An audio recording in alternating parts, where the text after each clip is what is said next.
नमस्कार। आज हम बात करने वाले हैं एक ऐसे सन्यासी की जिनके विचारों ने सिर्फ भारत ही नहीं बल्कि पूरी दुनिया की सोच को हमेशा के लिए बदल कर रख दिया। तो चलिए स्वामी विवेकानंद के जीवन और उनकी जो मनुष्य निर्माण वाली शिक्षा थी ना, उसके दर्शन को थोड़ा और करीब से समझते हैं। तो सवाल ये उठता है कि आखिर कैसे एक अकेले सन्यासी के विचारों में इतनी शक्ति हो सकती है कि उन्होंने न सिर्फ भारत की आत्मा को जगाया बल्कि पश्चिम को भी भारतीय दर्शन की असली गहराई का एहसास करा दिया।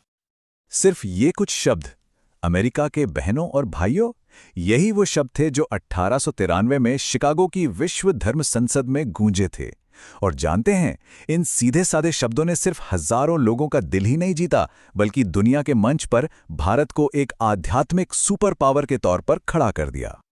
तो भाई, इस ऐतिहासिक भाषण के पीछे जो शख्सियत थी, उनको समझने के लिए हमें थोड़ा पीछे जाना होगा, उनकी जड़ों तक, जहां से यह असाधारण सफर शुरू हुआ था। उनका बचपन और उनकी परवरिश कह सकते हैं कि विचारों के एक संगम पर हुई। सोचिए, एक तरफ तो वो प्राचीन वेद और उपनिषद पढ़ रहे थे और दूसरी तरफ ह्यूम और कांट जैसे वेस्टर्न फिलोसोफर्स को।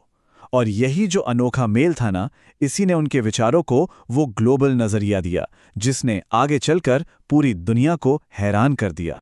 लेकिन ज्ञान की ये जो तलाश थी ना, इसी के बीच एक ऐसी मुलाकात हुई जिसने इस युवा इंटेलेक्चुअल की जिंदगी की दिशा ही बदल दी, हमेशा के लिए। और यहीं से वो आध्यात्मिकता के गहरे समंदर में उतर गए। ये मिलना मानो दो अलग अलग दुनियाओं का मिलन था। देखिए, एक तरफ थे नरेंद्र, जो हर चीज में तर्क ढूंढते थे, सवाल करते थे, भगवान का सबूत मांगते थे। और दूसरी तरफ थे रामकृष्ण परमहंस, जो ईश्वर के साक्षात अनुभव में, उसकी मस्ती में डूबे रहते थे। बिल्कुल दो अलग ध्रुव। और रामकृष्ण परमहंस के साथ रहकर ही नरेंद्र ने कॉन्सेंट्रेशन यानी एकाग्रता की असली ताकत को समझा। ये जो सीख है ना, एक विचार लो, उस विचार को अपनी जिंदगी बना लो, उसी के बारे में सोचो, उसी का सपना देखो, यही उनके जीवन का आधार बन गई। मतलब एक लक्ष्य पर टिक जाओ और कामयाबी जरूर मिलेगी। चलिए, अब कहानी में वापस उसी मंच पर लौटते हैं, शिकागो में, जहां नरेंद्र नाथ अब स्वामी विवेकानंद बन चुके थे और पूरी दुनिया को एक नया संदेश देने के लिए खड़े थे। उनका भाषण किसी एक धर्म को बड़ा बताने के लिए नहीं था। नहीं, बिल्कुल नहीं। ये तो एक पुकार थी सभी धर्मों का सम्मान करने की, यूनिवर्सल भाईचारे की। उन्होंने दुनिया को एक बड़ी सीधी सी बात याद दिलाई कि भाई, जैसे सारी नदियां घूम फिर कर आखिर में एक ही समंदर में जा मिलती है ना, ठीक वैसे ही सारे रास्ते, सारे धर्म उसी एक ईश्वर तक जाते हैं। सोचिए, सिर्फ एक भाषण, और उसने वेस्ट की भारत के बारे में सदियों पुरानी सोच को चकनाचूर कर दिया। दुनिया ने पहली बार हिंदू धर्म का वो रूप देखा जो उदार था, यूनिवर्सल था और हर तरह की कट्टरता से मीलों दूर था। अब विवेकानंद ये मानते थे कि भारत की असली तरक्की हथियारों से नहीं होगी बल्कि शिक्षा से होगी। और शिक्षा भी कैसी? सिर्फ जानकारी देने वाली नहीं, बल्कि असल में मनुष्य का निर्माण करने वाली शिक्षा। जो विचार है ना, यही विवेकानंद की शिक्षा का क्रांतिकारी विजन था। उनके लिए एजुकेशन का मतलब सिर्फ दिमाग में फैक्ट्स भरना नहीं था। नहीं, असली मतलब था इंसान का ओवरऑल डेवलपमेंट, यानी मानसिक तौर पर, शारीरिक तौर पर और आध्यात्मिक तौर पर भी। तो विवेकानंद के हिसाब से ज्ञान कोई ऐसी चीज नहीं है जो बाहर से दिमाग में डाली जाती है। नहीं, वो तो हर इंसान के अंदर पहले से ही मौजूद है। एक टीचर का काम बस इतना है कि वो उन रुकावटों को हटा दे जो उस ज्ञान को बाहर आने से रोक रही हैं। ठीक एक माली की तरह जो बीज में कुछ डालता नहीं, बस उसे पनपने के लिए सही माहौल देता है।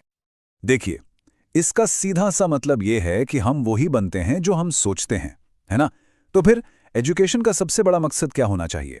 हमारे विचारों को सही दिशा देना, उन्हें एक आकार देना, ताकि वो हमें ताकत, बिना किसी स्वार्थ के काम करने की भावना और हिम्मत की तरफ ले जाएं। और यही है शिक्षा का सबसे ऊंचा लक्ष्य, सेल्फ रियलाइजेशन, यानी आत्म साक्षात्कार। ये एहसास करना कि हम सिर्फ ये शरीर या मन नहीं हैं, हम इससे कहीं ज्यादा हैं, कहीं बड़े हैं। और जिस पल ये एहसास हो जाता है, वहीं से असली आजादी और जबरदस्त आत्मविश्वास का दरवाजा खुलता है। विवेकानंद का जो आइडियल सिलेबस था ना, वो स्पिरिचुअलिटी और मॉडर्निटी का एक कमाल का बैलेंस था।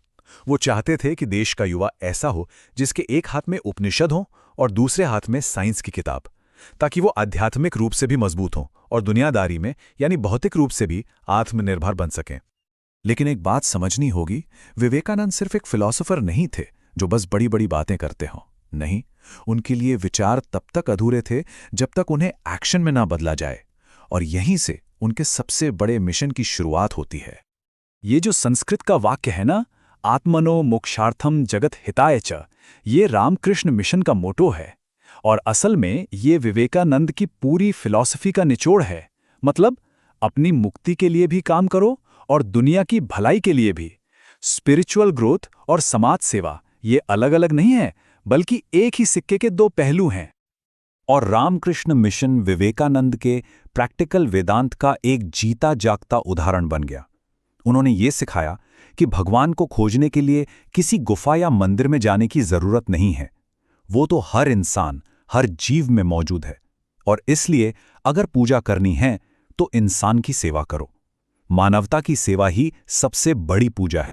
तो आखिर स्वामी विवेकानंद अपने पीछे क्या विरासत, क्या लेगेसी छोड़कर गए?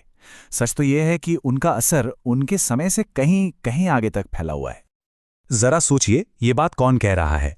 नेताजी सुभाष चंद्र बोस, भारत के स्वतंत्रता आंदोलन के एक महानायक।